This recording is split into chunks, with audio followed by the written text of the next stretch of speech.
Smith, you're gonna be all right. You don't know me, and I can't tell you who I am.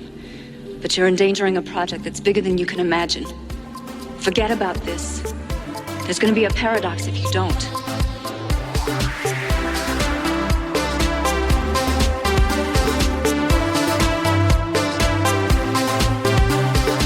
Oh boy, it's a time travel podcast. My name is Nate, and his flight was canceled due to temporal paradox. It's Brian Martin. Canceled due to temporal paradox or a really pathetic ice storm. Everything is very shaky tonight, guys. Folks, I have not had an internet connection in 7 days. Yeah, 2 weeks ago I started watching the movie we're talking about tonight. Yeah, and we just really haven't been able to get together.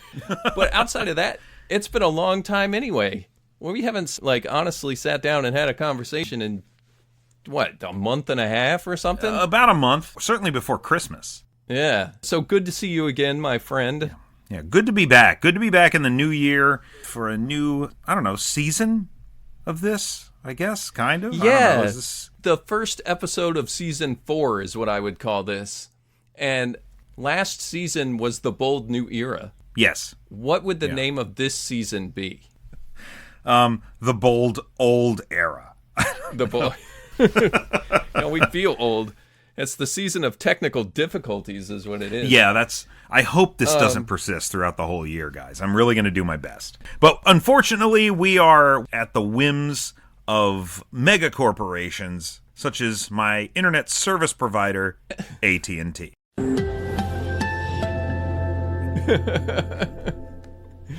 Call us for sponsorship. As far as a name for the season, maybe something will just come up. It'll happen organically. Yeah. But either way, the first episode of season 4 for Oh Boy, a time travel podcast. And just to tie up a couple of loose ends from last season. You got to do that in time travel stories, guys. Exactly. And if you'll recall the haiku that we couldn't figure out. Plane flies to the past through time tunnel in the sky, 1943. Yeah. Yes, I do. Misty did send a note in. She meant to say 1941, not 1943. So it's just the movie 1941. Oh! Okay, well that changes things a bit. Yeah. Not sure I would have figured it out. No, I don't. I'm fairly certain I wouldn't have either. But just the same, anybody that had written up a haiku for us last season, I can tell you now that by the time this episode has posted, those candy bars are in the mail. In the mail. Okay, not to you yet. That's correct. Subject to the whims of the Postal Service and the ongoing just catastrophes, environmental catastrophes befalling this nation, whether they are ice storms, whether they are fires. Who knows if your candy bar has made it to you yet, but well, mark yourselves safe out there, folks. Marked safe from 2025. Either way, all the addresses have been submitted, and I got those packaged up and expect to stop by the post office tomorrow. So good for you guys. Yeah, good for you guys for getting the addresses in. Especially good for you guys for getting the haikus in. Yeah, so great to have listener interaction. Maybe something will come up this year. We'll see. Yeah, you never know. We are still accepting, requests. And in fact, this episode is a requested topic. That's right. Good segue. You haven't missed a beat. Yeah, it's like, haven't missed anything. Folks, I'm gonna just apologize in advance. I will be clearing my throat throughout the night because I am currently trying to digest a McValue meal. Well, I will do my best for the listeners. It is attempting to escape my body as we talk. Well, I've become very adept at the mute button in the whole editing thing for all the snacking that I do. Oh, shit, son. Look at those guys. Look at jalapeno. To open, I thought, I've got to try something new and different. We're doing jalapeno olives tonight, guys. How the hell does that work? Ooh, wow, did you hear that? That was nice. That was a good pop. Man. That was a healthy pop. Man, oh man. All right, I'm going to knock one back here just to start the night. See, I can't eat damn. that stuff. I can't eat that spicy stuff, man. Like, all of the stuff I'm experiencing right now with this... Oh, man. Okay, well, that might be the only one I eat. Nate is going to be... He eats one of those jalapeno olives, drinks some whiskey, highly flammable. Yes, another sponsorship, Bird Dog Whiskey. Oh, Bird Dog Love whiskey. the Bird Dog Pretty good. Whiskey. Pretty good. With some blackberry flavoring. You know what? Yeah, that's good stuff. We should probably get cracking on what it is we're talking about. Yeah. Yeah, guys. It's a new year, and what better time to discuss a movie titled Millennium? Well, I can tell you one better time. That would have been approximately 25 years ago at the dawn of the new millennium. Yeah, I was going to say, we might be 25 years late on this. But still, timely, because this movie stars a man who we lost at the tail end in the second half of last year, on September 28th, 2024. The legendary Chris Christopherson. Whistler. Yes. Whistler from the Blade movies. Right. Yeah. Some motherfuckers are always trying to ice skate uphill. Wasn't he in some kind of Planet of the Apes, too, or something? No. No? You're thinking of Big Top Pee-wee. Maybe. Which starred Benicio del Toro as one of those South American wolfmen, kind of like a hair all growing all over him. I should point out here that the soda that I'm mixing with my whiskey is strawberry Dr. Pepper. Oh my God. Strawberries and cream Dr. Pepper with some blackberry, Bird Dog whiskey, and jalapeno olives. olives. Olives. Jesus Christ. This is awful. I have digress. water. I would just like everybody to know I have a glass of water and then the McValue meal that is currently somewhere between my mouth and my stomach. Well, one of us is living life right. That's all I got to say. But yeah, Chris Christopherson. Yeah, sorry. Is in this movie. And the movie is Millennium. It is directed by Michael Anderson, who, get this, directed Logan's Run and 1957's Oscar-winning Best Picture Around the World in 80 Days. Yeah. He won a directing Oscar for that. So this is an Oscar-winning director. Not for this. No. Did not win an Oscar for this.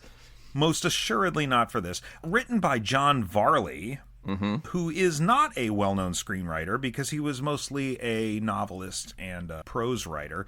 This movie was based on his short story Air Raid, which he later turned into a novel called Millennium in 1983. So he adapted his own work for this movie. Doesn't have a lot of screenwriting credits otherwise. Right. But, I mean, at least he knew what he was going for. You know, if that short story is less than 11 pages... We might want to read it at some point. We might want to read that and cover it. Yeah. Yeah, maybe so. If the short story is anything like the movie, I think it's worth covering because this was suggested by Misty Zapes. Yes. Of course, our MVP out there. She mentioned this as a love story, so I was all about it. Whoa, wait a minute. Doc, are you trying to tell me that my mother has got the hots for me? Precisely. Can you tell me what this movie is about? No, I cannot. But I can do my best. National Transportation Safety Board agent Bill Smith, and I'm just going to say right out of the gate, if those words don't get you horny AF for this movie, I don't know what will, frankly. Anyway, our boy Bill Smith is a quiet workaholic who has not known the touch of a woman in many, many years, despite the fact that he is, in fact, Chris Christopherson. That's how you're leading your synopsis? Look, it makes it well known that he has not known the touch of a woman. Bill is assigned to investigate an airline disaster, and what initially appears to be a routine plane crash, as routine as they can possibly be anyway, slowly begins to seem like much, much more, especially around the time that he's served coffee by the alluring and mysterious Louise Baltimore, an airline employee who has never known the pleasures of cars and restaurants. Or fruit. Yeah. Throw in theoretical physicist Dr. Arnold Mayer, who also has an unusual interest in the crash, and you've got a recipe for whatever it is that this movie is trying to achieve. While poring over the plane wreckage, Bill finds a strange object, one that prompts a team of sexy women led, hey, if you can believe it, by Louise Baltimore, to arrive through a time portal and attempt to restore order to the timeline. Yes, Louise and her friends are time travelers with a very specific mission: to rescue people from doomed aircraft, bring them into the distant future where humanity's continued existence is imperiled, replace them with duplicates, and then let the plane crash as it did in the original history. And sometimes they leave future shit just laying around. Seems like a perfectly normal idea, right? What could possibly go wrong? Well, Louise and her team have made a couple blunders, and now their entire reality is imperiled. And despite all of this, it turns out the one variable they didn't plan on was love. Oh, God. As Louise attempts to avoid a catastrophic paradox in her timeline, she gets closer and closer to Bill, making the odds of destroying her world increasingly likely. Wow. What a movie! And we should point out that this movie is difficult to find but easy to watch. Yeah. Yes, I think so. Okay, so in order to watch this movie, you have to own a DVD copy, a VHS copy, a Blu-ray copy, or watch it on YouTube. Those are the only options you have. Now, there are a couple options on YouTube, one of which is a scan of the VHS, the full-screen VHS version. Did you watch that version? No, that's the one you told me was on there. And then I found, afterwards I found like the just actual letterboxed version. Yeah, right. Of That's it, the which version is what I watched. watched. Is that what you watched? That's what I watched. Okay. No pan and scan, yeah. I thought about watching that version just for the novelty of it, but it's 1989, so I mean that's what you'd see on TV, right? But that's not what the director's trying to make. So I figured watch it the way it was intended to be watched. Speaking of the director's intent, I have an opening question for you. Okay. What is this movie's genre? Science fiction. Do you think so? I think so. Because here's what I think. I think Act 1 is a fairly capable noir mystery. It's a mystery, yeah. Act 2 is absolutely sci-fi. Act 3, romantic comedy. Comedy? Comedy. On purpose? Yes, on purpose. Some of it, yeah, I guess some of it is absolutely deliberate. This movie is hard to nail down, but very clever, I would say. I'm wondering how deliberate Misty was. What exactly was she wanting us to get from this movie? And Misty, what's the deal here? Yeah, and are we going to disappoint her with our responses is my question. It's like when Jeff Richards, right? He suggested what we watched for the 4th week of Star Trek month, which was that Voyager episode. And I was worried, like when fans say, hey, watch this, I'm always worried about what my response is supposed to be. Like, you didn't worry one goddamn bit when I recommended Chrononauts. You know what? As an aside, look what I'm holding right here. Oh, yuck. That's Chrononauts 2. I hold in my hands Chrononauts 2. Eric Canetti on artwork, yeah. Which I expect that we will cover sometime this year. It is on the docket for this year. This was gifted to me. Ew.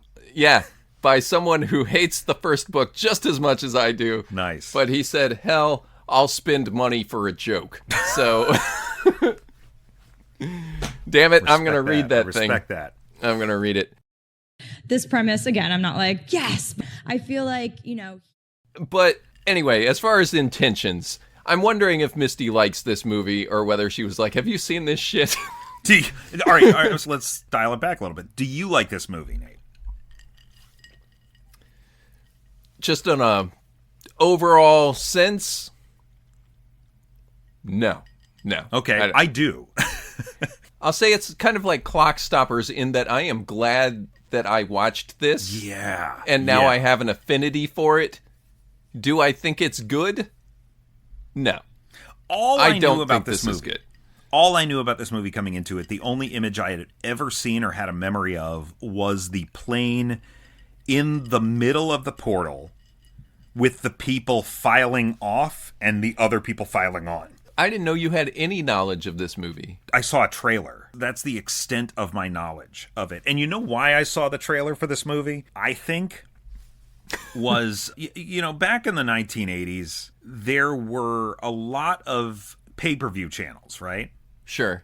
And the pay-per-view channels, when you weren't using them, you could go to other channels and watch, like, trailers for the movies available on the pay-per-view channels. Oh, okay. And so you could just see trailers from movies released in the year 1989. And one of the trailers I was absolutely obsessed with that year was the trailer for Back to the Future Part 2. Okay. And so I was watching that a lot on this pay-per-view channel. I wasn't buying anything, but the Millennium trailer was part of the rotation on that channel at one point. Okay. So I was aware of the movie. I knew there was a portal involved. I knew there was a plane involved. I knew there were people coming off the plane and going onto the plane. I had no further context. So when I watched this movie, and the first 50 minutes are really just an airline investigation, I was like, is this the movie I remember? Yeah. Well, I'll tell you what. As far as liking this movie, it's probably the 30-minute mark. I'm watching this movie and I'm like, man, this is amazing. Like, this movie starts off so well. It really does. It really does. I mean, it's a little slow.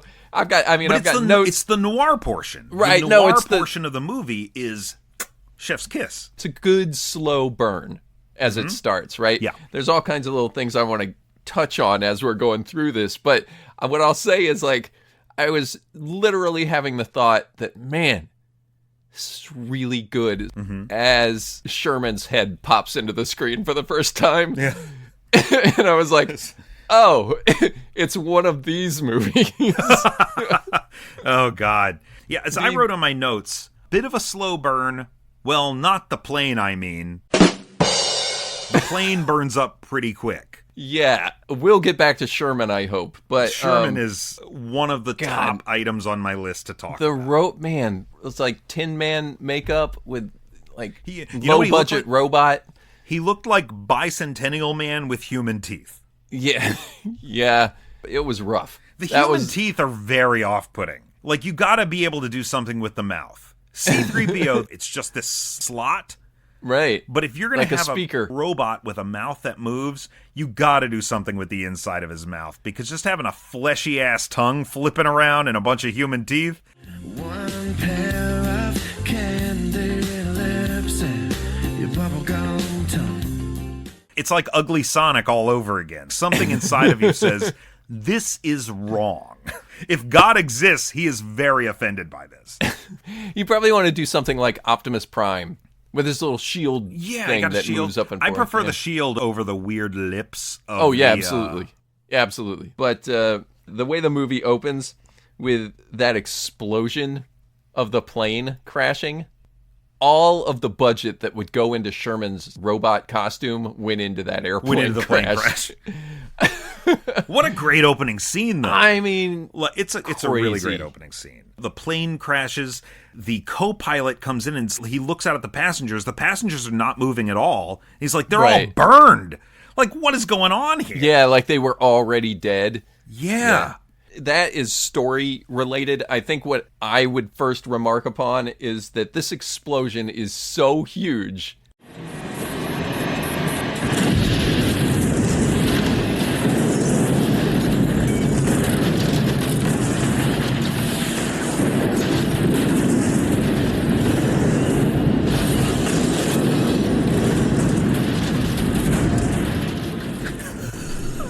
It's massive.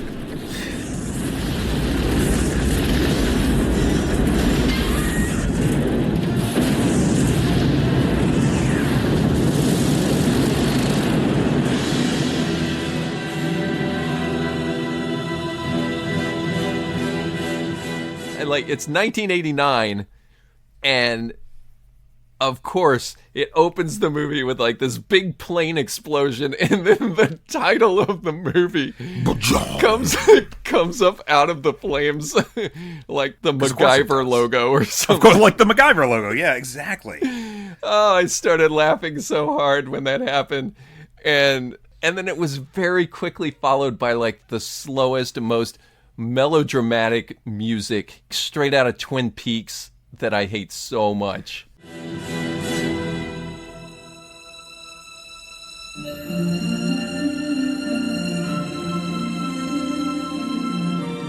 Yeah, you'd think that this would really be at odds with what you had seen so far, but it's actually setting you up for the movie itself. It's defying genres, this movie. It's trying to be so many different things.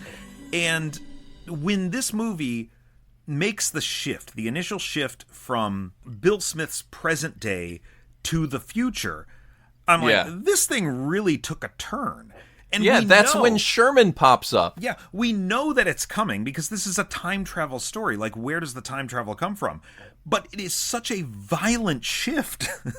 Yeah. In terms of what the film looks like, in terms of the characters that show up. There's a weirdo in a wheelchair with crazy flock of seagulls hair. There's melting skin and stuff. Yeah, Sherman the robot, which his name is Sherman, for God's sake. Yeah. And then that council of people in these tubes. Oh man, the council is my favorite thing about this movie. I mean, I feel like we're just throwing everything at the wall here, and we need that's what the movie does. It's literally throwing everything possible out there. It feels like Varley had this one great story, and he was like, all right, it's a short story. You know what? I'm going to turn this into a novel. You know what? Fuck it. I'm turning it into a movie. And it just kind of kept getting bigger and bigger and bigger. Yeah. But, I mean, you got that one thing that lands, and you just go for it. Here's my thing, though. I feel like the bigger and bigger it got, the more it showed it didn't have anywhere to go. Yes. It feels like the antithesis of 12 Monkeys. Okay. Where, like, we're starting with this kind of micro scale, but obviously there's this big impact in the future, and we have to send somebody back to sort of help at least facilitate something in the past. It all leads to something very logical that is telescoped throughout the movie, and Millennium is like the opposite of that. Yeah, I think that when I found out that this was based on a short story, I'm like, I want to read that short story. Because the short story is probably pretty tight and pretty good. Because the concept in and of itself is, like I said, up to like that 40-minute mark, I was just like, this is fucking incredible. You know? Even the concept of the time travel itself, which is to remove doomed people from the timeline. Yes, that's what I'm driving at. Yeah. And pull them into a future where they can live out their lives and benefit this gradually diminishing humanity. That's a great idea, too. Yeah. I mean, that's what I'm saying. That's an incredible idea for a story. And I think as he started to stretch that out, that concept can only go so far. Sure. So he had to write in this kind of this love story between Louise Baltimore. Louise Baltimore. I got some notes about and that, too. Bill Smith. The romance between Louise and Bill. Something I love about the movie, and I love about time travel movies in general that this movie does, is that we see initially the relationship between Bill and Louise exclusively from Bill's perspective. Right. And then in Act 3, we see it all from Louise's perspective. Right. The same events unfolding from her perspective. Time travel movies are uniquely capable of doing that. But exactly. The funniest thing is that the entire genre of the film, again, shifts. The tone of the movie shifts entirely. Because when Louise shows up, she arrives as this mysterious woman, this attractive woman who catches Bill's eye. She's shrouded in smoke most of the time because she's just chain smoking. Yeah. For reasons that we find out which later are cool. Yeah, legitimate. It's a very interesting really cool. concept. Yeah. And she immediately embodies this sort of femme fatale, mysterious figure that you'd find in a classic noir story. She even seems duplicitous there for a minute. Yeah. Yeah, like when she's like canceling his wake-up call and you don't know what her motivations are at that she's point. She's clearly manipulating him. And he is kind of blind to it. It's a typical trope of this sort of thing. Like, that's the femme fatale. It's like, she is so seductive that I can't see what's really going on.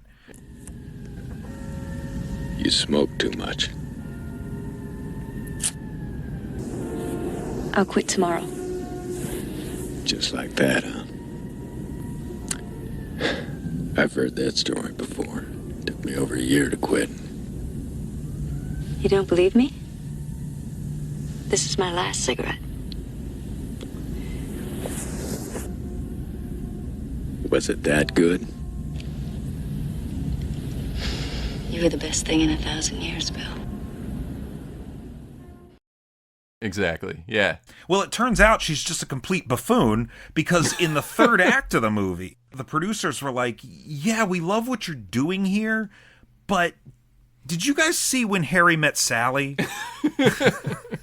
Do you think we could get some of that in this movie? You already mentioned ahead of time here that you watched this in segments across mini breaks. Did you happen to break it up right as they were switching genres? I absolutely did. Like, so it was not deliberate, but it's like this movie gives you 3 distinct segments that are all very different from one another. So then did you like... No, it is. Did you like all 3 segments equally, though? Because you said you liked this movie, like beginning to end. I enjoyed the movie from beginning to end. Honestly. Okay. But I am acknowledging full tilt. This is one of the weirdest movies I've ever watched. Weird, yeah, for sure. This is so bizarre. Definitely there's an identity crisis going on with this movie. Yeah. I should also mention, because I didn't at the top, that Louise Baltimore is portrayed by Cheryl Ladd of Charlie's Angels fame. Right. Replaced Farrah Fawcett. Yes. Yeah. And then Dr. Arnold Mayer, who shows up throughout the movie and is a proponent of the idea of time travel, is played by Daniel J. Travanti of Hill Street Blues fame. Okay, yeah. So these people are recognizable. They came from places.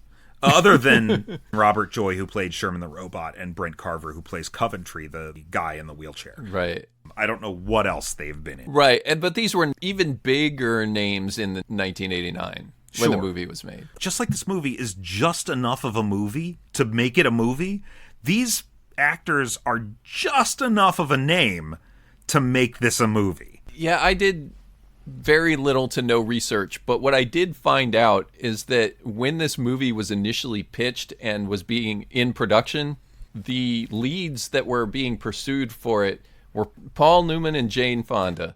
That is weird. Yeah. Like Jane Fonda, I mean... But I mean, those were names. They were Barbarella. names, but they're also like, I mean, well, Jane Fonda's older than Cheryl Ladd. I can say that. Yeah. Paul Newman was older than Chris Christopherson, but, like, I mean, they both seem pretty old. Yeah, I mean, I think they're more accomplished than these two.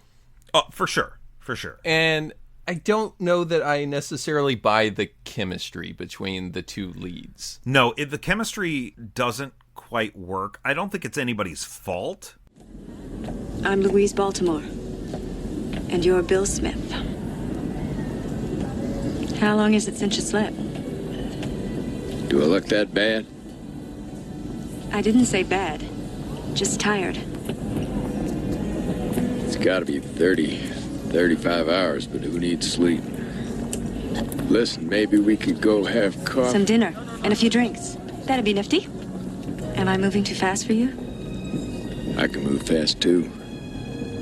Let's go. You should be careful picking up strange women. You never know where it might lead. Well, I mean, something just doesn't happen. It just doesn't land. It just, the chemistry doesn't quite land. But I'll tell you what makes it work for me, Nate. Uh-huh. And going back to my initial summary, Bill Smith has foregone the touch of a woman. He's what some might, in modern parlance, call an incel. But not with all the trappings of your modern incel. So, I mean, he sees somebody like Louise Baltimore and is immediately taken with her because, hey, I think I got a chance with this one. Yeah, for some reason, she's showing some kind of interest in me. Yeah. And why is she showing an interest? Well, we find that out later, right? Yeah, which is cool. It's a neat little loop. Yeah, it is. And the story structure is really good. Like you said, kind of going non-linear with their storytelling. That's really neat. Some of the ideas that they come up with outside of just the main concept, which I think is so cool, there are a lot of little ideas in there that are really good. But some of them just don't pay off. And I'm kind of like, well, that was a neat idea, but we didn't do anything with it. And sure. What I'm pointing to, I mean, if we just want to, I mean, again, try to get back to some kind of semblance of structure here, like going step by step, the hints of the mystery at the beginning of the movie, there's some really cool stuff on there, something you hit on already a couple of times, which is it's collided with another plane, right? Yes, that's why right. it's crashing. And the co-pilot goes back there and notices that the crew is already dead. We'll be on the ground. They're dead. They're all dead. What the hell's he talking about? Sit down for Christ's sake, Ron. They're dead. All of them. They're burned up. Jesus. Burned up. They were going to be. They might as well have been dead already. Makes me sick. Yeah, but it doesn't make sense. You expect him to make sense at a time like that? Okay, I back the pilots. Like they say, they're the first on the scene of the accident. But how many crash tapes have you heard? God, too many. But how many times do you hear a man come apart like that? Okay, but it's got to happen sometime. He goes back there, sees all those people who are going to die, and it's too much for him. Obviously, they hadn't burned up yet. Already dead, and he says burned, which doesn't make He a lot does of say burned. Yeah, doesn't nobody's make a lot of burned. sense. Nobody's Right. burned here, buddy. Just calm down. I wouldn't think so. I mean, they were... Relax, walked on guy. there. I don't know. I mean, it was strange enough, and then you see this futuristic device thrown down a hallway. My first thought was that it was a bomb. It looks like a bomb. It Sure. looks like a bomb Yeah. or something. You know, something obviously science fiction is thrust into the screen, so you're not sure what you're watching. That's really cool. And the air traffic controller, who might be the best actor in the whole movie, if I'm honest. Yeah. The guy that's kind of broken up about the fact that he directed these planes to collide with one another. Yeah. Yeah. What's really bizarre in that moment is that a paradox? Would be a question of mine. But then the other really interesting note are the watches that are going backwards. There are 3 watches that are all running backwards. They're able to collect 3 watches off of passengers that are all moving backwards at their regular rate. Well, and why should a clock not go backward? Why should not time itself turn and retrace its course? But it doesn't pay off, and It it's doesn't really, pay off. It's really just there for us to be like, what's going on with time? Yeah. Because there is something going on with time, but nothing that would impact the running of watches. That was just too interesting an idea to not do something with. When I saw that, I was like, oh man, why? Like, I assumed it's like some effect of the temporal displacement or something like that. But Sure, right. I wanted something from that, and that one didn't pay off. But yeah, that whole scene is really, really great. They're listening to the recording. Mm-hmm. They hear the pilot say they're dead, they're all dead, they're burned up. One of my favorite lines in the whole movie happens. Get me a transcript of that tape. Roger, set up a press conference for tonight. Let's go see what the dead have to say about it. Let's go see what the dead have to say about this. That is a fucking hard noir line. yeah, you know? yeah. It's cool. It's great. And then they go immediately into a gymnasium where the wreckage is being sifted through, and there's all these like rainbow balloons lining the ceiling. You remember this part? I don't know if I noticed that. It's like all of these multicolored balloons. It's a very colorful scene, and there's all this wreckage underneath, and I thought, suddenly this feels like a Naked Gun movie. Like, it feels like there's a joke here somewhere. Because it was just all so colorful and childlike, but there's all this, like, chaos and obvious death. This is some kind of, like, under-the-sea dance that they had to interrupt in the school gymnasium. It absolutely looked like it. But then we immediately go into the thing with the watches. So, like, I only noticed the balloons for a split second. Let me get back to this air traffic controller, too, because he is also part of this, because they interview him at the same time that they're doing all this investigation. Right. And, of course, he's all broken up about the fact that he's collided these two planes. It's his responsibility to keep them clear in the skies, right? So he says something about the numbers seem to switch. You know, like they disappeared and then they came back and the numbers switched. And 35 was coming in from the east.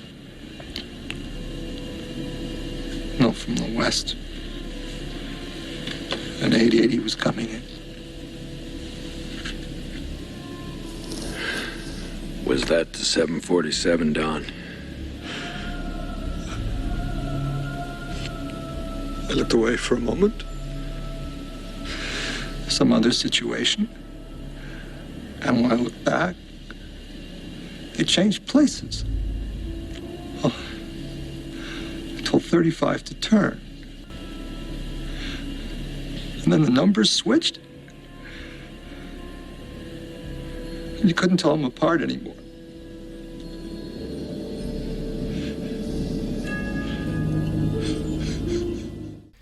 And you could say the guy was tired, overworked, working longer shifts, you know, and he believes that he just made a mistake. Like the air traffic controller himself believes, I fucked this up and killed all these people. He admits he's like, I was tired, I had a headache, the screen was crowded with a bunch of blips and dots.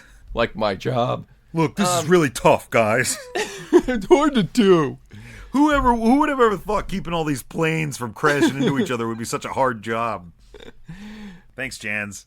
But if the plane dots and the numbers were, in fact, affected by the time travel, and that's what caused him to direct the planes to crash, isn't that more of a paradox than the paradox that they try to say is a paradox? Did they crash the first time? The question would be, did they crash the first time or did they not crash the first time? And did they crash only because of the shift and this guy lost track of them? I mean, given what we know about the movie, we have to assume they collided the first time.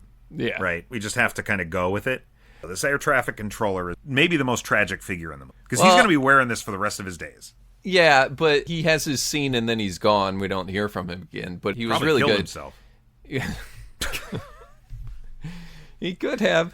Yeah. Yeah, I don't know. But it seems to raise a question and then doesn't really pay it off. Yeah. I think they were just kind of throwing it out there as like, what kind of weird things could be weird things to make this a different kind of plane crash? Yeah, I mean, I think and then they don't deliver on it. The key thing there in what he says is that the planes seem to change locations abruptly. Right. You know, later, once we see how this whole enterprise is structured in the future, pulling the planes in, releasing them back into their present time. Like, once we see that, we're like, oh, okay. So I really just think it's there as this sort of innocuous way to just get you thinking about, oh, what would have made the planes suddenly change locations? Right. You know? Right. I mean, yeah, basically what they're doing is setting up all these oddities in what would be a routine investigation, which is what Dr. Mayer, what is it, Maynard? Mayer? Dr. Mayer. Dr. Like Mayer. Like John Mayer. Yeah, okay. You know, Dr. Mayer has devoted his life to finding these types of strange oddities, and I really enjoyed him in the press conference that followed this investigation. Yeah, he's really aggressive, and he's asking these specific questions. Did you find anything weird in the debris? Yeah, like a little thingy? You know? Honestly, I think it's his best scene. The strange outlier absolutely. to that scene is the guy that opens the press conference with attacking Bill Smith for trying to push the FAA to have these types of flight navigators that would prevent these types of in mid-air collisions. Yeah, like real bad look, Chris. Thanks. Yeah. I'll try to answer your questions, but I warn you, we don't know much more than's in that statement. Who wants to go first? Mr. Smith! Mr. Smith, you're on record as issuing a pretty harsh indictment of the FAA for failing to require anti-collision devices on all commercial and private aircraft, even though, as you note, these devices have been available for over a decade. Would you care to comment?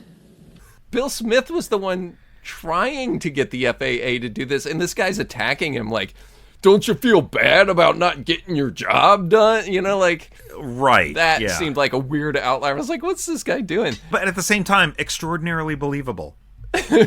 Right, because he's got to get clicks on his newspaper. Yeah, rage bait. Rage bait for his 1989 newspaper.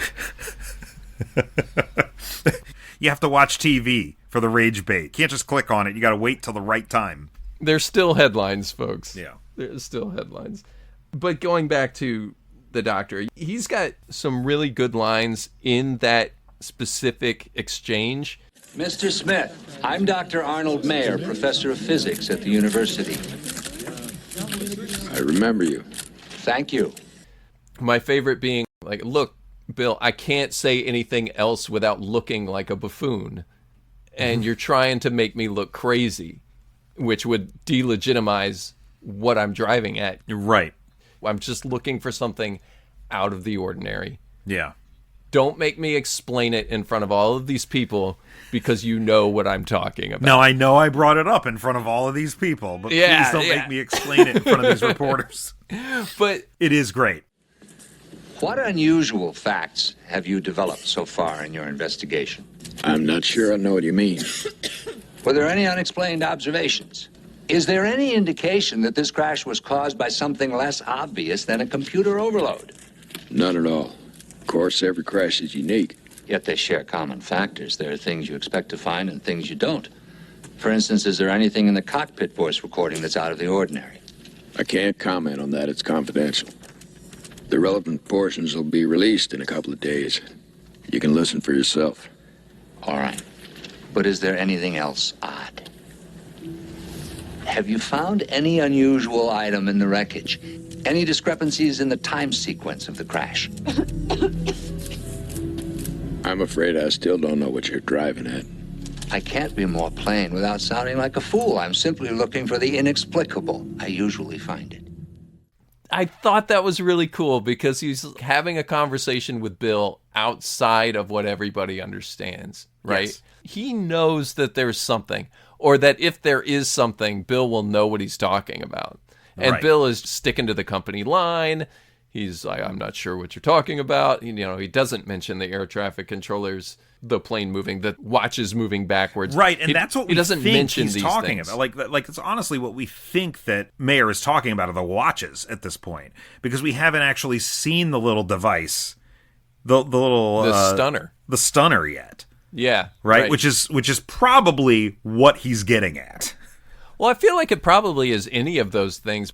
I would like to believe that if he has spent his life investigating these things and found similarities, one of them might be the backwards watch. Sure. Whatever it is that's convinced Dr. Mayer to study time travel as a possibility, he's connected that to plane crashes somehow on his own. And the movie answers that for you. It does. It does, yeah. I come out of this movie and I think, I think I liked it.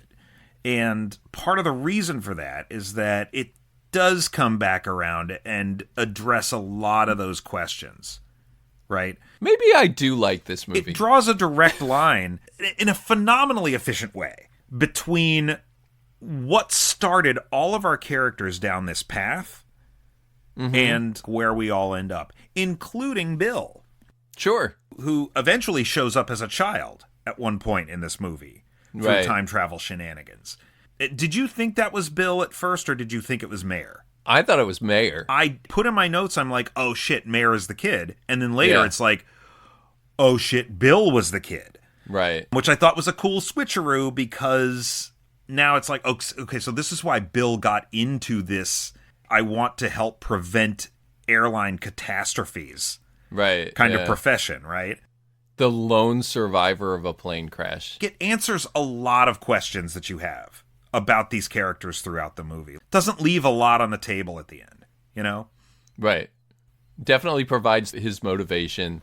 Like 3 times you think Baltimore and Smith are meeting each other for the first time. Yeah.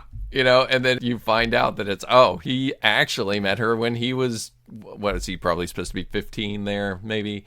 Right. You know? Yeah. So, yeah, it's interesting playing with that kind of out-of-sequence relationship, which is, you know, pretty cool. Like you know, maybe I like this movie. I don't know. As we get later into the movie, it's the stuff that I don't think I like. I like this movie. So, as Smith investigates this crash, he meets Baltimore. They have this wonderful sexual night together. And then the next night, Smith is back in the debris, digging around, and he finds the stunner. Yeah. Right? Yeah. And then all of a sudden, a portal opens up, and a bunch of, like, sexy warrior women from the future emerge. Like, the movie takes such a turn. All right, I knew this was a time travel movie. I know there's obviously something up with Louise Baltimore, but what the fuck is this? You know? Yeah. They come out, and Louise Baltimore, who's meeting him for the first time in her timeline. From her perspective, Yeah. Is like, I can't explain things to you. You're going to be all right, but there's going to be a paradox if you don't stop what you're doing.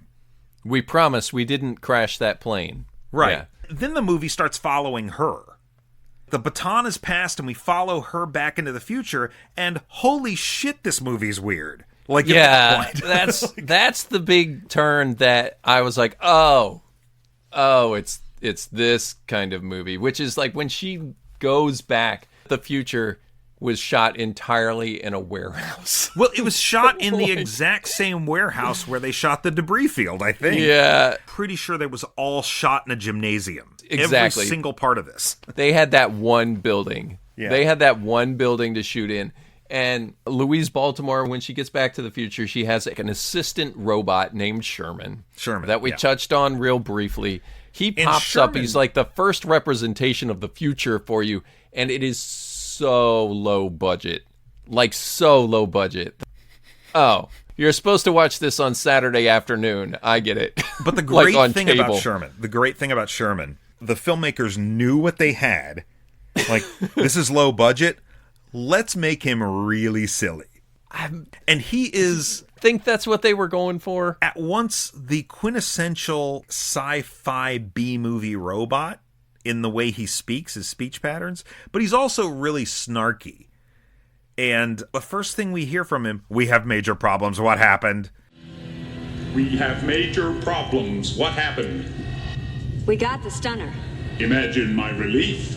Louise, I want an explanation. Our master's voice.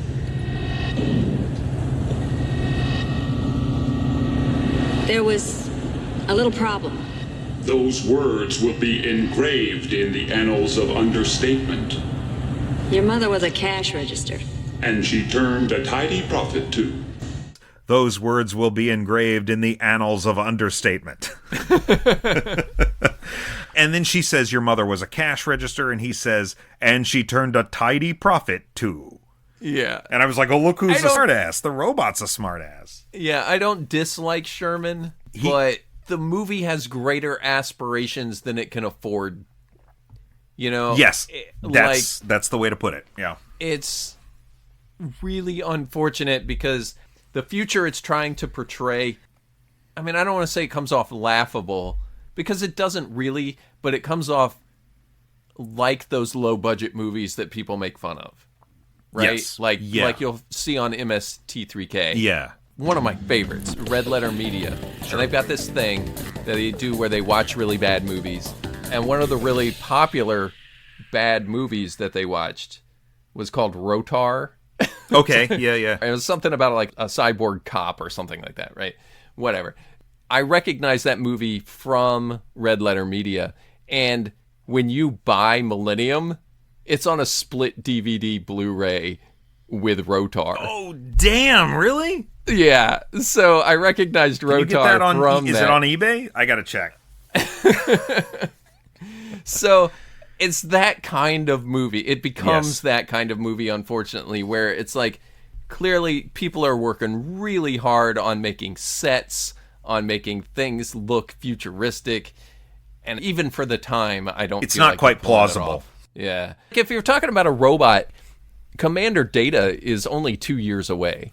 No, he's 2 years Commander old at this Data's point. on the air. Yep. Yeah, so like all you need is face paint and contact lenses. My upper spinal support is a polyalloy designed to withstand extreme stress. My skull is composed of cortinide and duranium. Yes. Like, why are you putting this guy up in this crazy-ass exosuit? All you need is gold paint that will likely result in cancer somewhere down the road. That's all you need to make a robot. Rest in peace, Brent Spiner. Not yet. Jesus. Not yet. I hope not. So, something that's worth noting here, because you're saying all of this, the council in the future.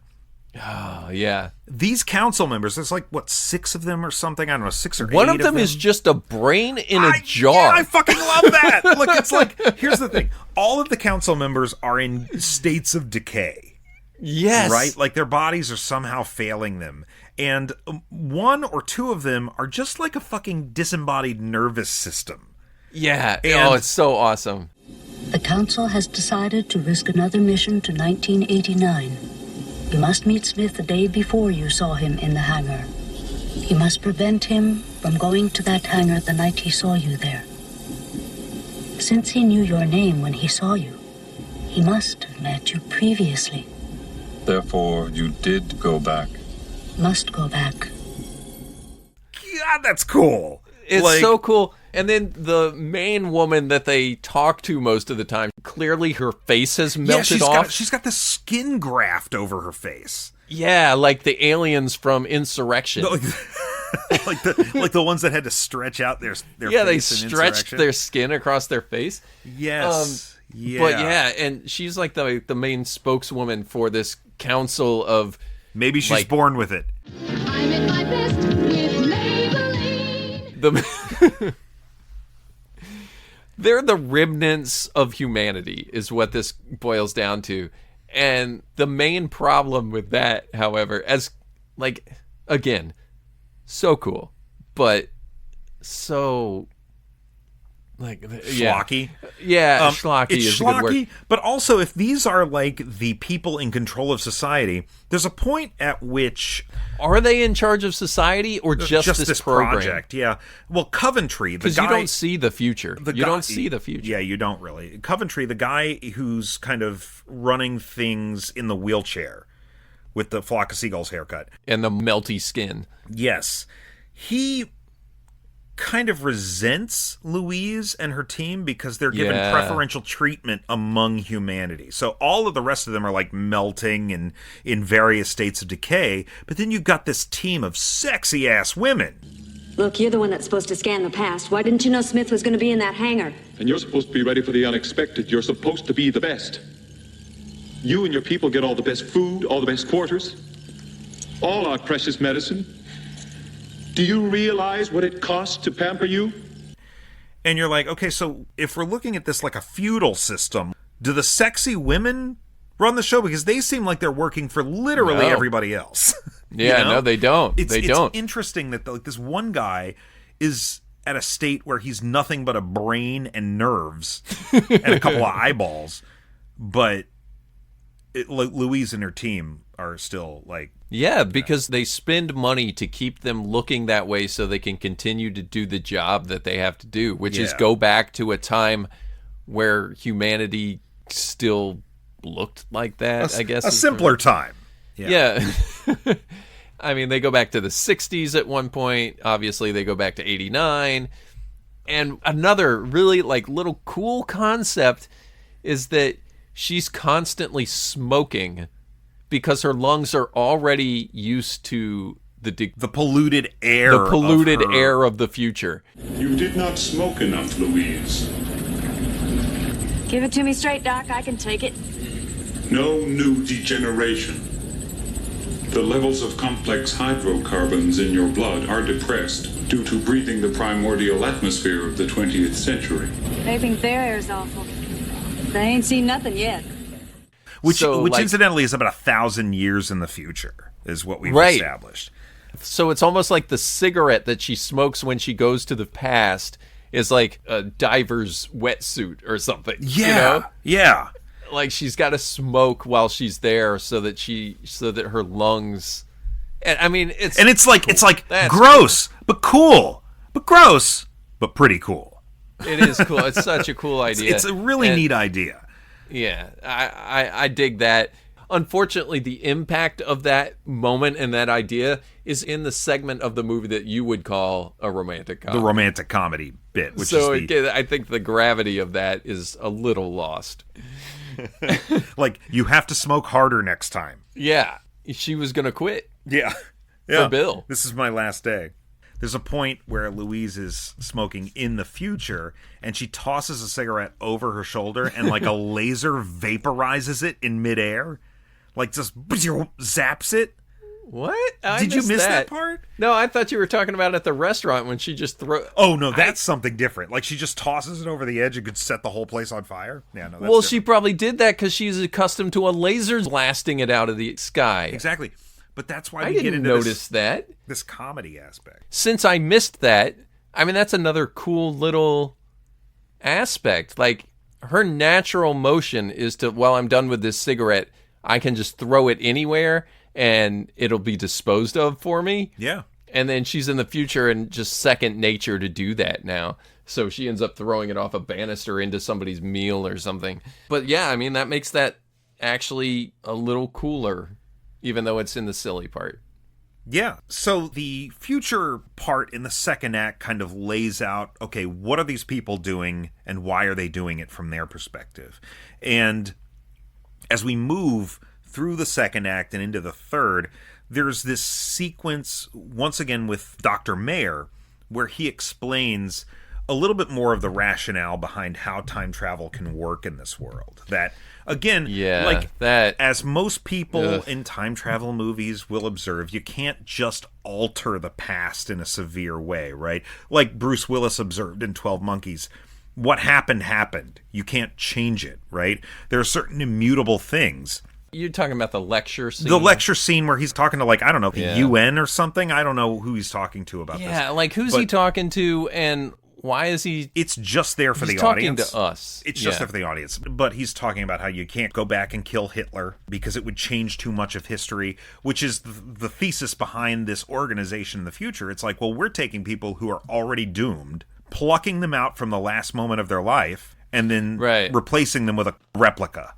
Basically. Right, and well, that's what he mentions is you could go back and take something that's not going to be missed.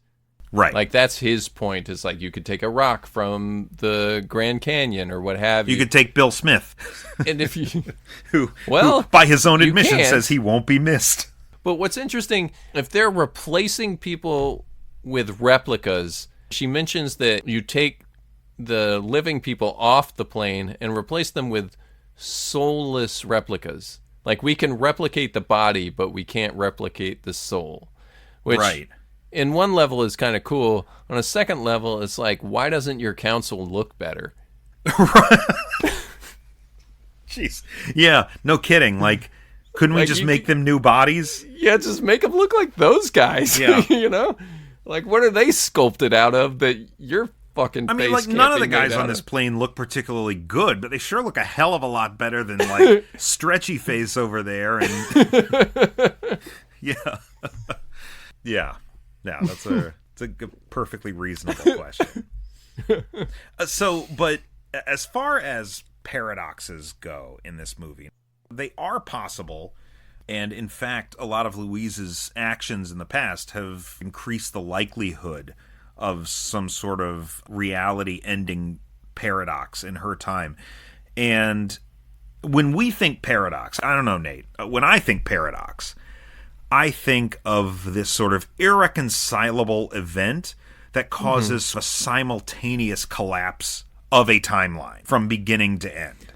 That's right? how I understand it, which is one of the questions I have written down is like, what's she trying to prevent really a paradox? It's not. No, you know what it is? It's a temporal storm, like what we saw in the X-Men 2-parter, Time Fugitives. You know, when something in the past changes and all of a sudden you see it manifest in the future as like a tornado. Right? But here it's a timequake. Sir, I have a timequake approaching. Paradox. Timequake approaching. Force 3. Yeah. I was speaking more in terms of the thing that she's trying to prevent is them discovering and putting together the stunner, right? Right. And putting together the missing pieces. And that's not a paradox. I mean, I guess the idea is that it changes something so much that these quakes in the future become too big and it destroys reality. But well, I guess the one thing you're driving at is that a time paradox created in the past, when something changes, it only affects the future. It affects what comes after that, but it doesn't affect anything leading up to that point. It's represented by like an earthquake in the future, yes. You know, so everybody kind of has to grab something in the warehouse they're filming in shakes. But it's difficult to wrap your head around because the concept is based on the idea that let's just use Dr. Mayer as our like stable point. So Dr. Mayer, we come to find out, the team from the future at one point goes to 1963 on a plane on which a young Bill Smith is a passenger. He's the only passenger that survives. And they only refer to him as the survivor. Yes. It's like, that's the survivor. What we understand later is that the plane crashed, Bill Smith survived, and there was an item left behind by the team that came from the future. This item came into the possession of Dr. Mayer, and he started to understand, oh, this is what's going on. I'm starting to believe that this is from the future. Time travel was at work here. Well, what Louise and her team are trying to do is prevent the assembly of the stunner, right? Which they left in the past themselves. They fail because... I'm sorry. The jalapeno in this olive is getting to me. Lord. Please continue. So Mayer can't resist the urge to assemble this thing. He immediately vaporizes himself, not unlike a certain hobo in a classic episode of Star Trek, the original series. Yeah. And thereby destroys the future. But here's the thing. Everything that Mayer experienced happened 100% because he had already experienced it. What this movie posits is that everything that came after Mayer's experience and after he vaporized himself was altered. Because Mayer was supposed to live. Even though people in the future came back in time and caused some of the events Mayer experienced, his experience never changed, right? Like, his history wasn't rewritten. It's just the future that was affected. And right. It's tough to reconcile that in your head when you're thinking multidimensionally about time travel. But that's essentially the thesis of this, and it's the thesis of that X-Men episode. Yeah, you would expect that anything he discovers would be a change to the timeline. Right. Right? So their effort is to leave no evidence whatsoever, but he's been searching this his whole professional life. Sure. Right? So, yeah, I get what you're saying. It's like, at what point does this become a paradox that's too big to, you know, sustain reality? I mean, if you're going by Back to the Future 2, just the notion that Lorraine might run into her younger self could destroy the universe. Right. Right? Yeah. So, like, at what point does something represent as a small time quake as opposed to a time quake that would bring down the whole warehouse? The other thing that I would ask about that, though, is these events continue to play out, and ultimately he kills himself with a stunner, which... First of all, it's a stunner. Like, sounds like it needs a different name. Terminology can change a lot in 1,000 years. I was just going to say, it feels more... Are we talking about, like, stun as in, like, judo chop kind of stun, or, like, stone cold stunner, which could probably murder you? We're talking about, like, Star Trek, those agonizers. Oh, God. that they have in Star Trek. Oof. No, Mr. Spock. Your agonizer, please. No, Mr. Spock. I tried. I really tried.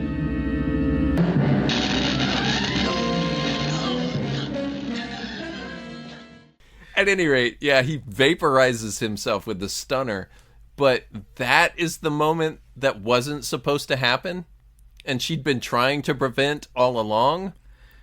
Yeah. Because Mayer had one piece of it, and Smith finds another piece of it, and when Mayer puts it together, it kills him. But Mayer's research and discoveries are part of what led to time travel being possible in the future. So it ends up being this, like, perpetual loop, right? Wait, that gets interrupted. Yeah. Wait, explain that to me again. Mayer's devotion to time travel research are the beginnings of what results in this project even being possible in the future. Do they say that? I'm pretty sure they do. I mean, that's cool. I missed it. But it's part of the reason why there's this big time quake and the whole thing falls apart. Because he was supposed to survive long enough to create the program. Well, not create the program, but his research was instrumental in an early phase of what becomes this. Because again, it's way in the future that this is happening, right? Okay. So yeah, okay, I dig it. Yeah. But I think the coolest idea that comes out of the future is collapsing because we fucked up. Yeah. Is the idea that, all right, do you ever read the Jurassic Park novel? No. Of course. What the fuck am I asking you that for? Come on, man. There's a chapter. They made a movie of that, There's right? a chapter late in that book where Hammond and Malcolm are having a conversation, and the question is posited by Malcolm to Hammond, like, what are you afraid would happen? What's the worst that would happen if your dinosaurs escape from this park? And Hammond said, well, it would be the end of the world. And Malcolm says, you're an egomaniacal idiot if you think that your creations could end the world. The world will exist with or without us. This world is going to keep going. It might end humanity, but you will not end the world. And the end of this movie is set up to where all of these people fleeing the collapsing future in this warehouse are sent into the distant future beyond the point that any human revelation about time travel would have been rendered moot, right? To a point where nothing that happened in the past could have a direct impact on what happened. So I have to believe they're being sent to a distant future far beyond the scope of humanity to sort of restart humanity. Right? Well, which is a really cool idea to me. Like, we can outrun a paradox because we will eventually reach a point in this world where it doesn't matter anymore. I think that's your idea, though. Do you? I don't know that the movie says anything about where they're going. It says they're going into the distant future. That much it says, but yes. Here's the problem, and I hope we do circle back to the romantic comedy part of this, but we're here at the end now. The end is the problem for me in that it feels like, I don't know what to do here. Just make a big glowy light and everybody walks to the glowy light while the world explodes. Like, I feel like it doesn't end. This is not the end.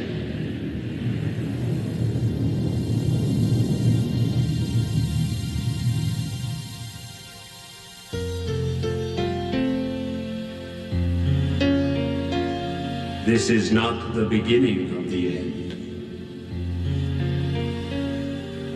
It is the end of the beginning.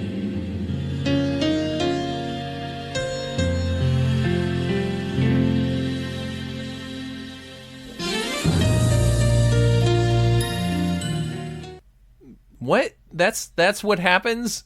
And then you show me a sunset and the movie's over. There are two endings to this movie. I will say that. And that's why I asked you which version you watched. Because I don't know is there if something different? I don't know if the other version available on YouTube has the alternate ending, but there are two different endings to this movie, evidently. So a good one and then the one I watched. No, I think we got the good one. I don't know. I don't dig it. I mean, that to me is just like, okay, well, the world is ending, but I can't let my heroes die. I will admit that I am reading a lot into that finale in terms of it being kind of post-human. right? Well, my thought when they went into the light, I was like, my first thought was like, these people that got harvested off these airplanes are awfully trusting. Yeah, they're all just like shuffling along. The most unrealistic thing about this movie is that when the voice comes over the PA and is like, walk towards the light and step into the light, and they all walk orderly in single file. And they just do it, yeah. No, I'm sorry. That's the most unbelievable part of the movie. It really is. Single file, orderly into the light is not something that happens. After having been abducted from an airplane. Yeah, these guys don't know what the hell's going on. Exactly, they don't know where they are. I mean, it seems like they're still in some kind of holding at that point. It's not like they'd been integrated into the society as they're ultimately supposed to do.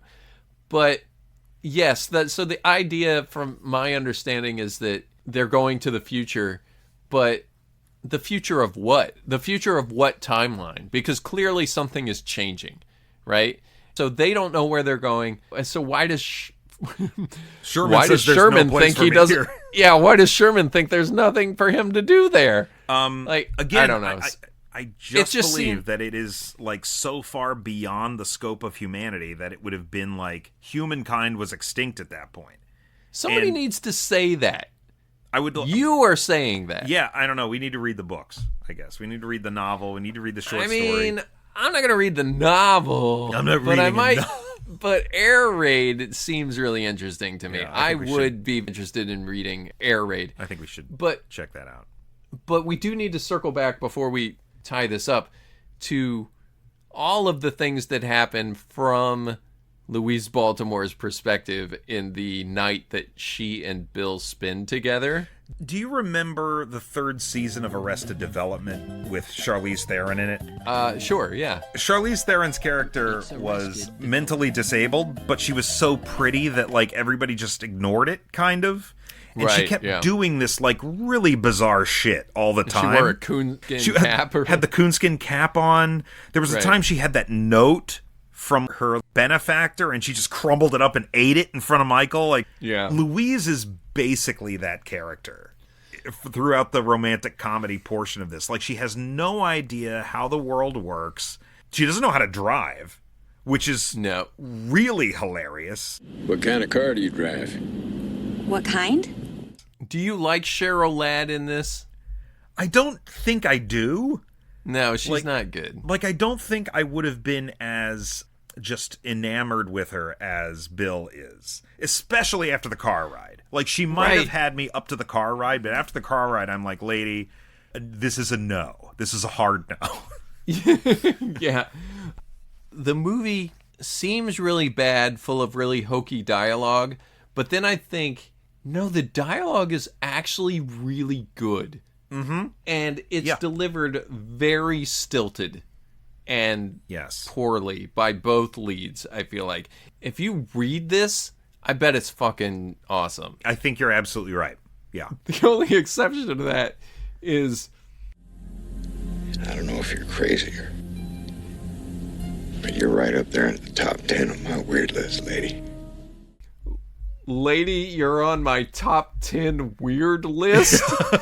Well, that I'm struggling to find an actor that could deliver that one. Yeah. But this movie. Largely speaking, the dialogue is really good, but the chemistry between these two is so bad. Yeah, like I don't believe that Chris Christopherson can like anyone.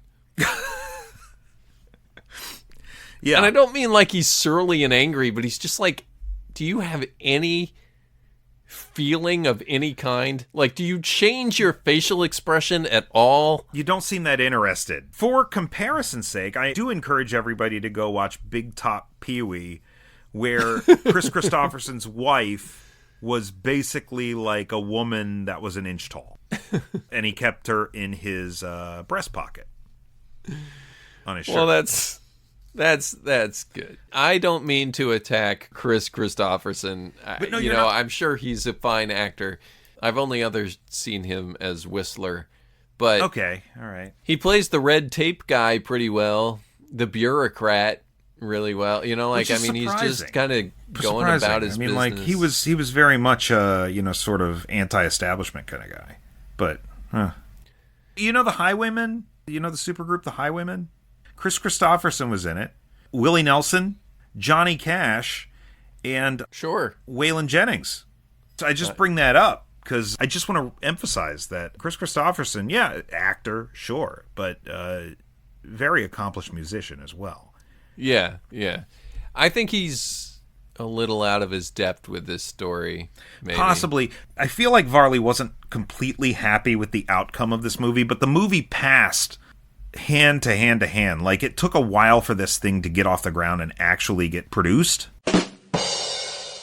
That's a good pun, because it's airplane. Yeah.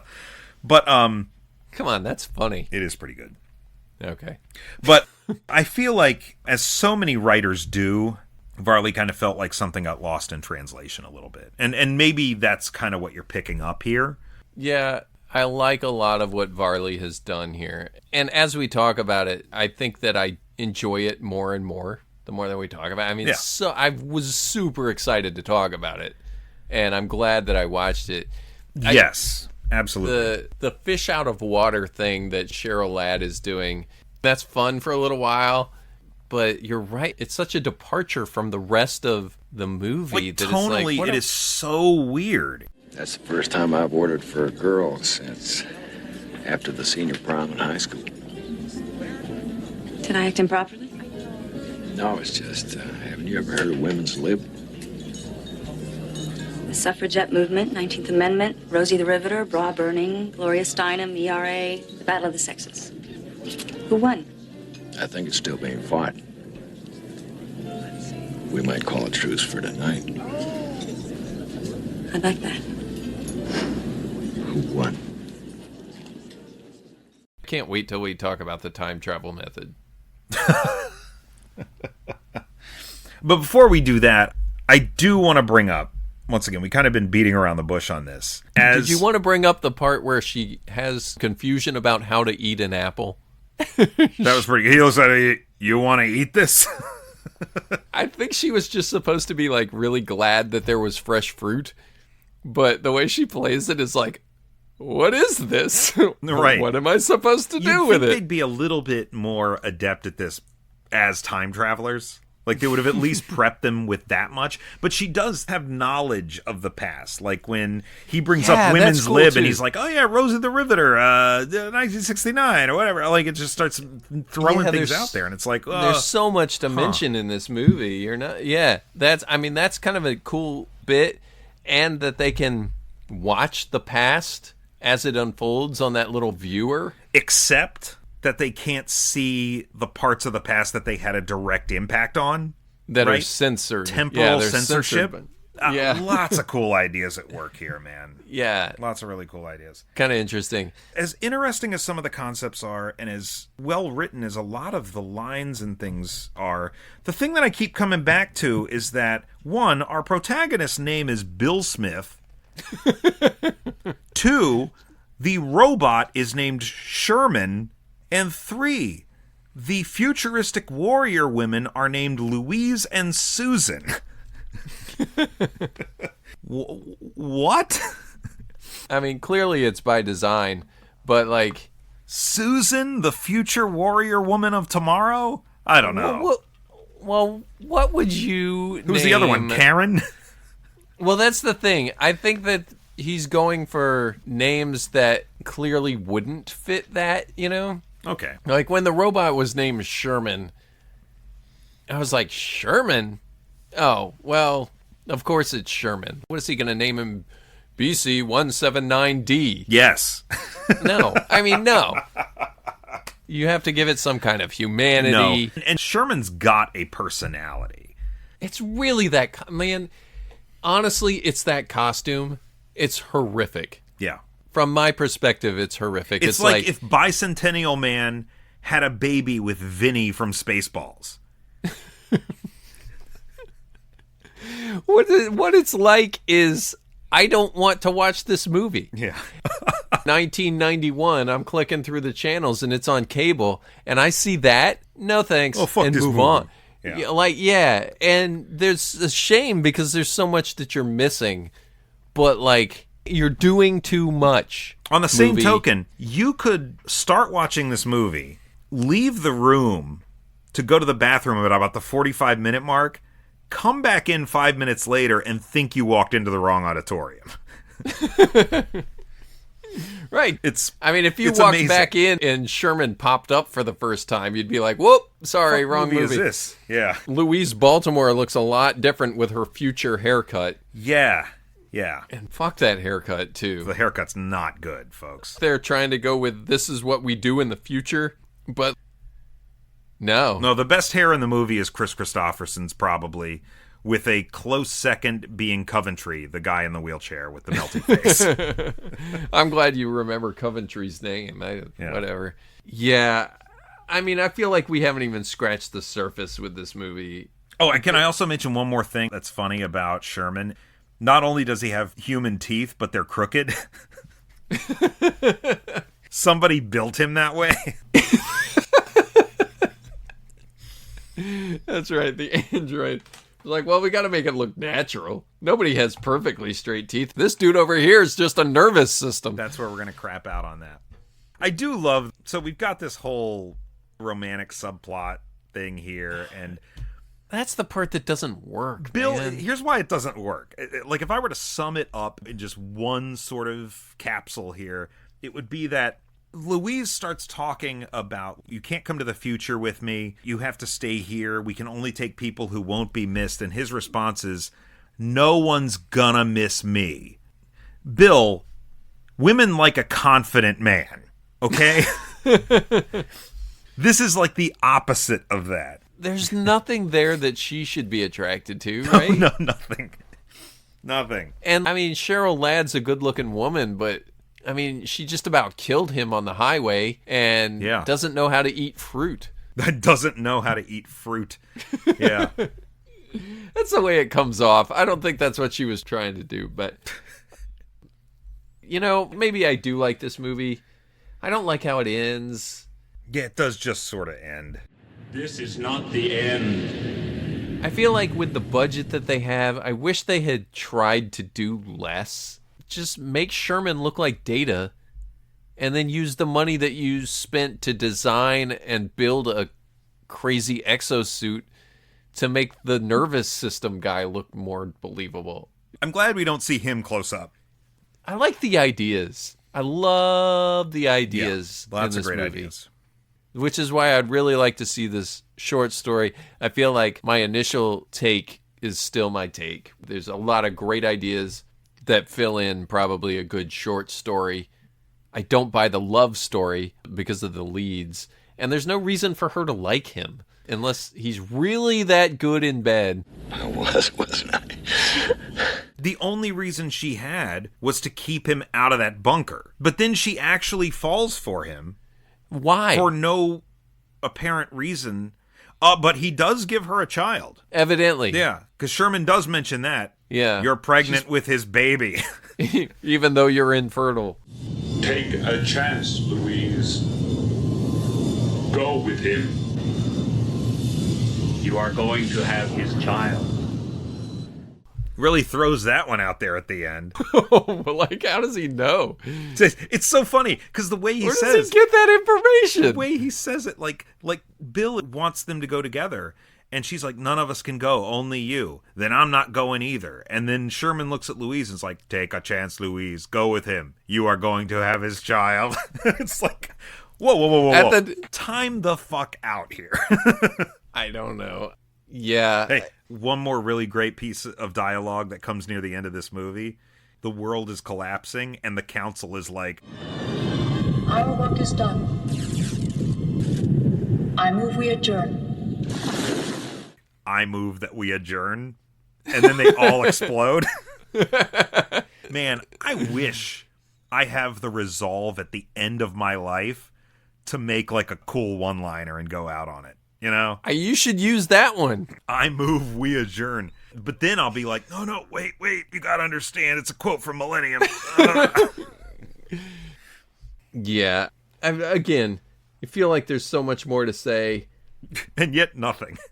What a weird movie. It's a weird movie, man. I guess I like it. If you're gonna build a time machine into a car, why not do it with some style?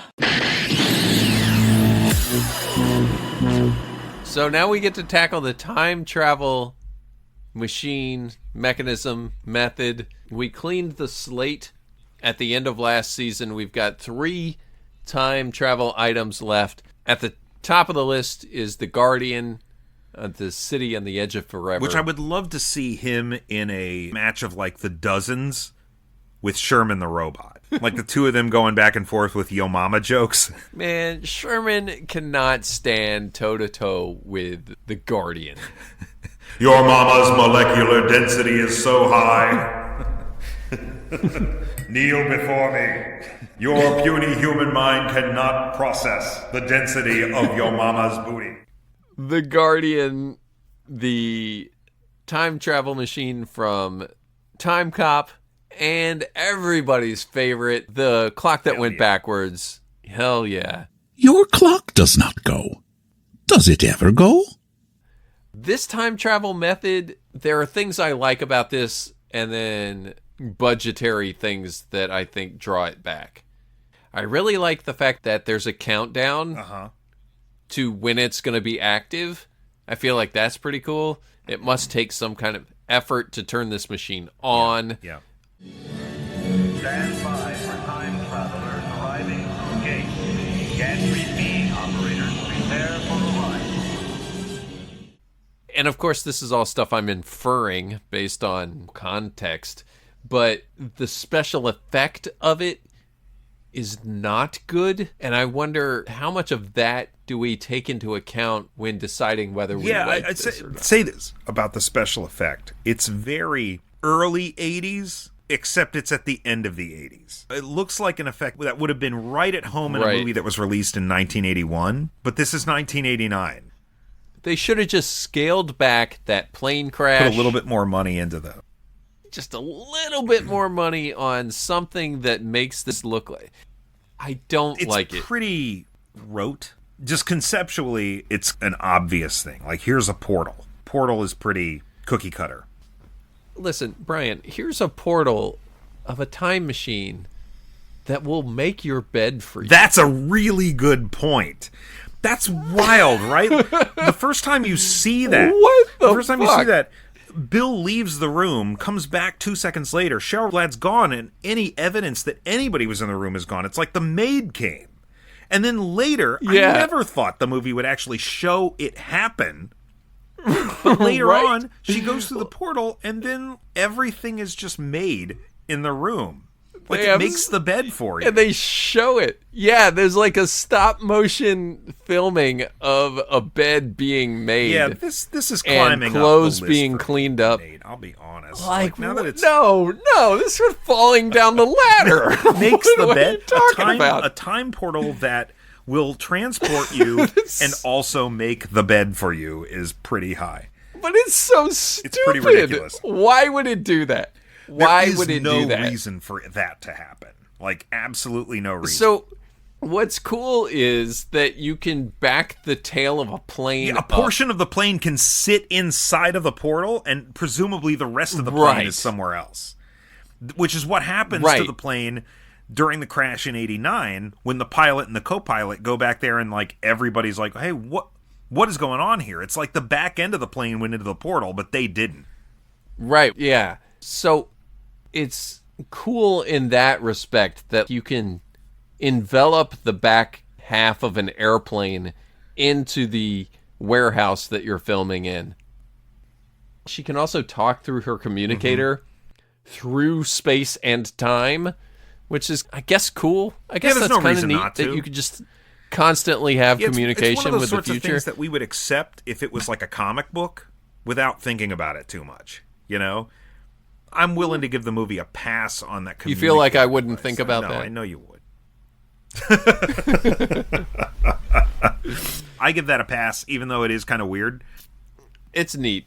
That's neat. Honestly, the bed thing is just... It's silly. Like, why would it do that? You know what it is that it would be really cool if earlier in the movie when Chris Christopherson changes his mind and walks back to the door, she's gone and everything's made up. That's cool. Right? That scene is like, holy crap. Not only did she disappear, it's Never like there. she was never here. Right. But when it's seen from the other side, it's so goofy. From the other perspective, it's so goofy. Stupid. It would have made more sense. It's almost It would have made more stupid. sense if the room was in worse shape after that. Like the whole room was like ruined, it just and he creates a- walks back in, and not only is she gone, but like the room is completely devastated. It's like the Rolling Stones like a spent the night hurricane. there after a concert, and he looks in there and is like, "I'm getting charged extra for this," you know? Yeah, yeah, man, that would be great. Yeah, like a tornado blew through. Okay, so do I take that into account that it makes your bed free? 100%. You have to.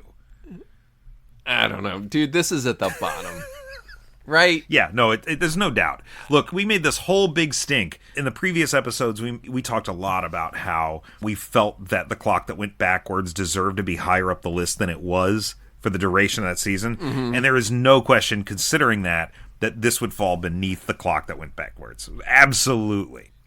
Okay, so I mean, it's episode 1. The season is just beginning, but this does not live up to what I would consider the top 3 from last year. Yeah. So, honestly, there's a lot of cool to it. The whole plane thing, but the special effects are bad. The bed making thing is silly. Although I like it, it is just a portal. At the end of the day, it's not horrendous. I feel like at this moment it's at the bottom, but I also feel like there are going to be things that are way worse. I mean, this than could end up being the middle of the road thing because it's very generic, but it's quirky and a little bit weird. So, I mean, it's probably just going to kind of fall right in the middle. Yeah. Yeah, it'll be interesting to see over the course of I'm the going to next make a bold year. prediction. Oh, bold prediction. That's what the name of Bold this predictions. season is. I believe the time travel method in our next episode is going to fall beneath this. Ooh. Ooh. Yeah. Oh, no fair. You know what it is already. In doing a little bit of Okay. research, because Nate wanted to Cheater. find a good movie for the Super Bowl. So, yeah, we did find a football-themed time travel movie called Touchback. Who's in it? Kurt Russell's in it, I think. Yeah, I'm pretty sure Kurt Russell is in it. 2011. Yeah, there he is, Kurt Russell. And Melanie Linsky is in it as well from Fargo. So that's good. Anyway, guys, Touchback is going to be our next episode. So if you want to check that out, be ready for it. Are you ready for some football? Are you ready? Yeah. All our rowdy friends are coming over for a time travel movie in the next episode. Yeah. Guys. Everybody but the Carolina Panthers. Yeah. They will not be there. They will not be there. At time of recording, my Philadelphia Eagles still have a shot. I was going to say that. Well, that won't change by the time this posts, but it could. It definitely could. I'm a little nervous about LA. So by the time I'm editing this, we'll see what the Rams Can have they done even to us. play right now? Can they even get out of the city? I don't know. They're playing in Arizona, honestly. All right. Yeah, it kind of sucks. Well, folks, thanks for listening. As always, please subscribe to the show on your preferred podcast app so you never miss an episode. You can email us recommendations. If there's something you want to see us cover or something you'd like to follow up on or a question you have for us, you can email us at ohboyqlpod@gmail.com. Yeah, thanks again for those haikus, everyone. If you submitted and we didn't read it, maybe something else will come up in this season and we'll do something similar. For sure. You never know. At the same time, great appreciation for everybody that's out there listening. For sure, guys. Find us on social media. I am at Captain Burns, CaptnBern, on Blue Sky, and I am Brian.Lee.Martin on Instagram and Threads. And I am at Action Nate on both Blue Sky and Threads. Take care of yourselves out there, and until next time, I'm Brian. And I'm Nate. And we'll see you in the future.